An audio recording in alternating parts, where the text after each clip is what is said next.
प्रदोष के समय पर, उससे पहले लक्ष्मी और दरिद्रता फिर भ्रमण पर निकलती है।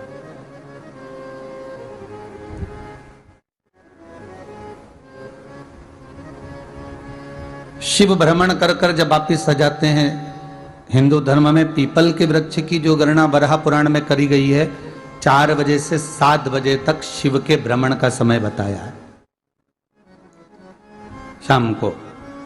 तो 7 बजे से लेकर फिर रात्रि 9 बजे तक लक्ष्मी और दरिद्रता फिर भ्रमण पर जाती है।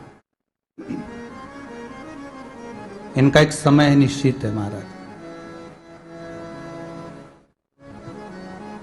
भ्रमण कर कर आ जाना। अब इस बीच में जब लक्ष्मी और दरिद्रता दोनों निकल कर जा रही हैं, तो दोनों एक भाव रख कर जाती हैं कि आज हमको कहां प्रवेश करना है।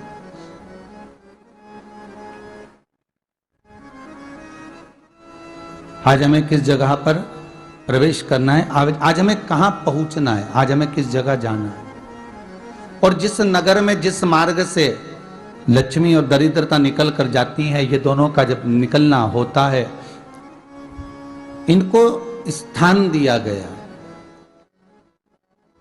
जहां पर स्वच्छता हो, घर के दरवाजे पर रंगोली डली हुई हो, द्वार पर जल छीटा गया हो। महाराज, उस द्वार पर लक्ष्मी प्रवेश करती है तो दरिद्रता भी जाने लगती है अंदर। जब दरिद्रता अंदर जाने लगती है तो लक्ष्मी उसको रोक देती है। पहले मैं देखकर आती हूं कि तेरे लिए स्थान है कि नहीं, तू यहां रुक।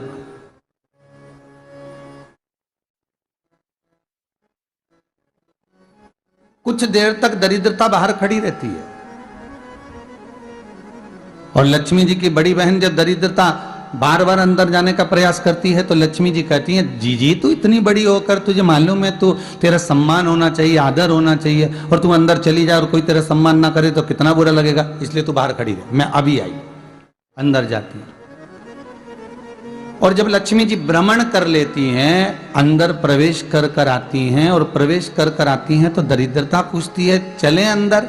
तो लक्ष्मी जी कहती हैं, तुझे मालूम नहीं है क्या जी कि जिस घर में मैं प्रवेश कर जाती हूं उस घर में फिर दरिद्रता नहीं जा सकती, क्योंकि यह तेरा वचन था, यह तेरा वचन था।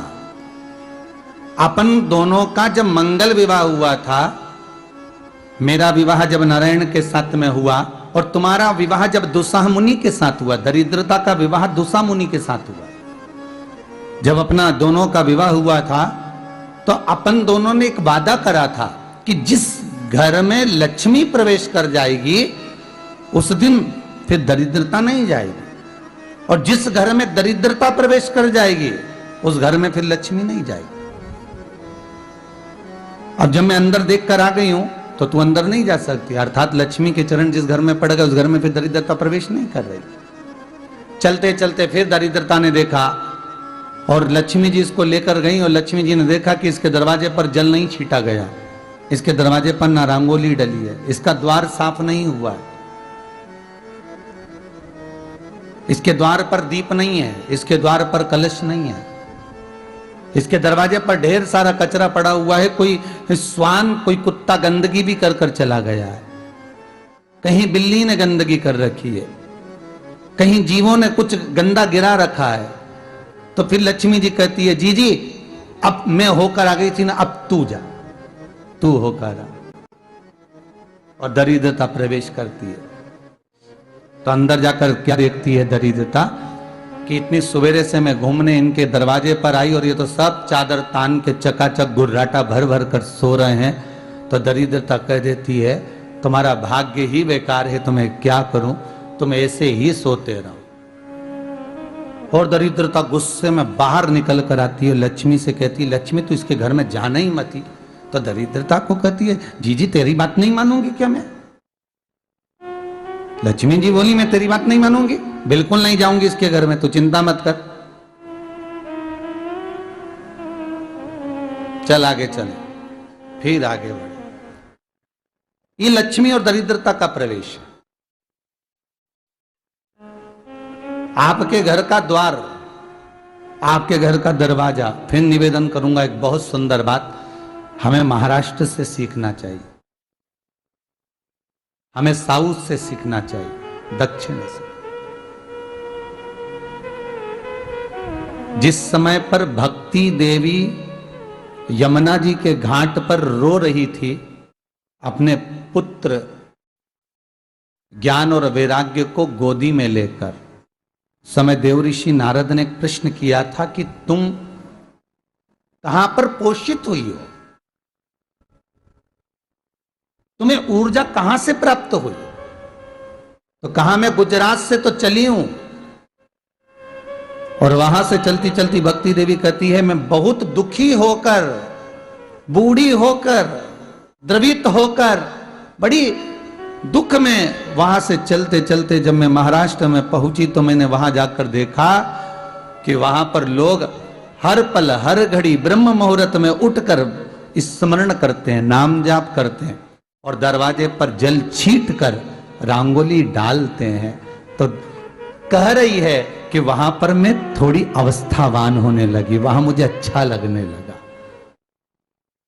फिर जब मैं और आगे पढ़ी, दक्षिण में जब पहुंची, वहां पर जाकर मैंने देखा कि सुबह से उठकर मंगलाचरण, मंगला स्तोत्र और वेदों की ध्वनि होने लगी। वहां पर मैं और आनंदित हो गई। हमें कुछ चीजें महाराष्ट्र से सीखना चाहिए कि वहां रहने वाले जो भगत हैं, वारकरी संप्रदाय के जो भक्त होते हैं, वैष्णव जो धर्म के भक्त होते हैं, उनका नियम है सवेरे के समय घर में पानी है कि नहीं है, पर जब भी वो घर का दरवाजे के बाहर थोड़ा ना थोड़ा पानी तो छींट ही देते हैं। और छींटने के बाद फिर वहां पर अपने यहाँ तो दिवाली पे रंगोली बनती है जी, और वहां पर रोज की रंगोली बन जाती है कि कभी हो सकता है परमात्मा राह भूल कर हमारे घर में प्रवेश कर जाए, इसलिए वहां प्रतिदिन की रंगोली, प्रतिदिन।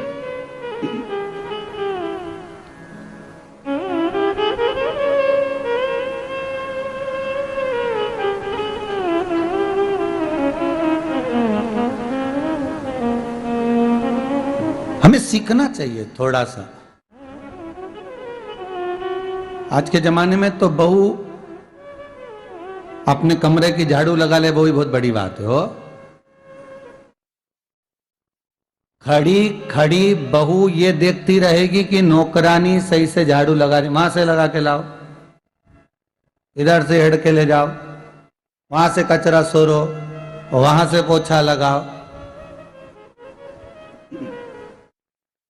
खड़ी रहेगी, उंगली से बताती रहेगी, पर इतना नहीं बनेगा कि सेविका से, नौकरानी से, दासी से कह दे कि तू मम्मी पापा के कमरे की लगा ले, मैं मेरे कमरे की लगा लूंगी, तू जा उधर। थोड़ा दया का भाव अगर होता तो उसके मन में भी आता कि मेरी बड़ी सेठानी तो अपनी जगह पर है, पर छोटी तो सेठानी की भी बड़ी सेठानी है जो मुझ पर करुणा करती रहती है।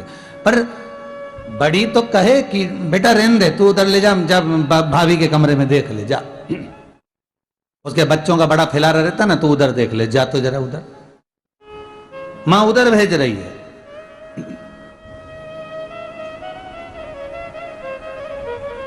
थोड़ा सेवा का भाव हमारे भीतर हो। और एक निवेदन तो हमेशा करा है और अब आज भी करता हूं, पूरे घर की सफाई करवाओ, पूरे घर में तुम पोछा झाड़ू जो चाहे करवाओ, मना नहीं है, पर एक निवेदन है, रसोई घर के अंदर बहू और बेटी ही जाकर भोजन बनाए तो अन्नपूर्णा सदा कृपा करती है महाराज। बहू और बेटी।